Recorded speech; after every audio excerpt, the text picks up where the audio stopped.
Summer की खुशी उसके चेहरे पर साफ दिखाई दे रही थी। अपनी पहली पोस्टिंग के लिए सामान पैक करते हुए वो लगातार गुनगुनाए जा रहा था।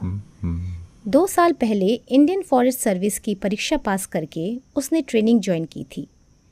पिछले हफ्ते उसकी ट्रेनिंग पूरी होते ही गुजरात के एक जंगल में फॉरेस्ट रेंजर के रूप में उसकी नियुक्ति हो गई। जंगल और वन्य जीवन उसे हमेशा से ही आकर्षित करते थे। शायद उसका आदिवासी डीएनए इसके लिए जिम्मेदार था। समर की जहाँ पोस्टिंग हुई थी वो एक नेशनल पार्क था, जहाँ पर्यटकों का आना जाना लगा रहता था। टूरिस्ट को जंगल घुमाना, वन्य जीवन की देखरेख करना, ये सब समर को बहुत अच्छा लग रहा था। देखते देखते 3 हफ्ते निकल गए। एक दिन जब सारे टूरिस्ट पार्क से चले गए, तब समर जीप निकालकर पार्क के दौरे पर निकला। पार्क के अनुरक्षण के लिए ऐसा वो नित्य करता था।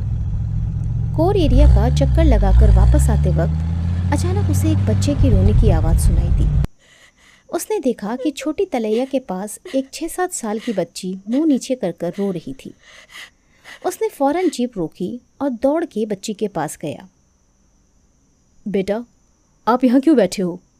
आपके मम्मी पापा कहाँ हैं? आप छूट गए हो क्या? वो एक सांस में पूछ गया।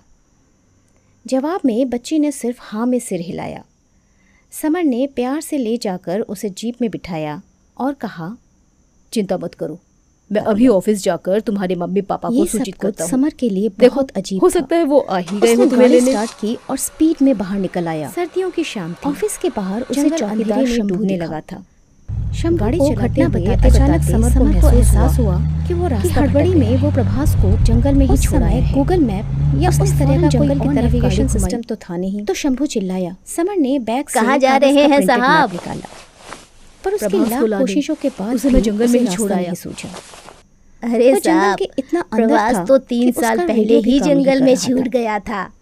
आपकी तरह वो भी बच्ची को वापस ला रहा था, आते देखा, पर खुद बाहर नहीं निकल पाया।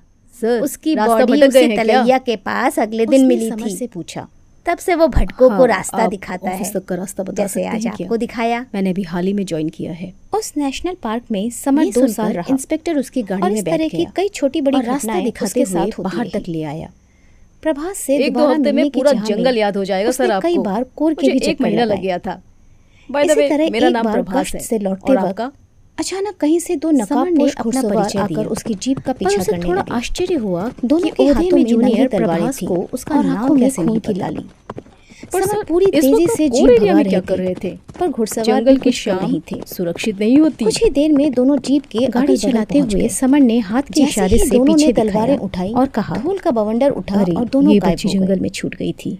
समर की जान में कष्ट पर निकल गया, नहीं तो पता नहीं क्या होता। बाद में उसे 6-7 साल की लोगों से बच्ची पता चला जिसने गुलाबी फ्रॉक पहना हुआ था, घुंघराले बाल थे, लाल जुराबे और सफेद जूता पहना हुआ था। डाकुओं की आत्माएं थीं, जो आज भी कभी-कभी लोगों को तुम्हें कैसे पता?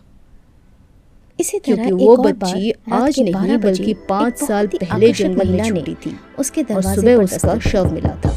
समर ने तब से वो आधी कई नींद बार में हम द्वार सबको खोला, दिखी है। तो वो बोली, सूरज ढलने के मेरा बाद पर्स जंगल जंगल का में अपना छूट गया अलग ही है। मिजाज होता है सर। आप मेरे साथ उस वक्त चलेंगे कोर प्लीज? एरिया में ना जाएं। इतना